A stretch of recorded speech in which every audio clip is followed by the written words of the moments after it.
नमस्कार मैत्रिणींनो, ब्युटी बॅशमध्ये तुमचं स्वागत आहे। तुम्ही सर्व कसे आहात?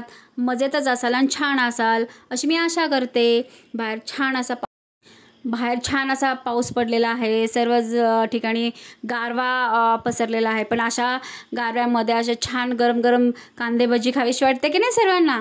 पण मैत्रिणींनो, अशा वातावरणात पावसामुळे मी भिजल्यामुळे मला तब्येत ठीक नसल्यामुळे मी गेला 2-3 दिवस मी व्हिडिओ टाकला नसल्यामुळे मी सर्वांचं क्षमा मागते, सॉरी त्याबद्दल। तर आज मी तुमच्यासाठी एक छोटासा आणि छान असा व्हिडिओ घेऊन येत आहे की मोल रिमूव्हर कसे करतात। तर माझ्याकडे माझे क्लायंट आले होत्या, तर त्यांना मानेवर भरपूर मोल्स होते, तर त्यांचे मोल कसे रिमूव्ह करायचे ते मी आज तुम्हाला थोडक्यात दाखवणार आहे।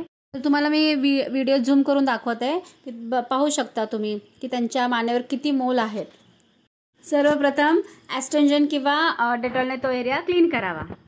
नंतर मशीनद्वारे स्टेप बाय स्टेप मोल रिमूव्ह केले। त्यानंतर ज्या ठिकाणी मोल रिमूव्ह केले त्या ठिकाणी मी अँटीसेप्टिक क्रीम लावली।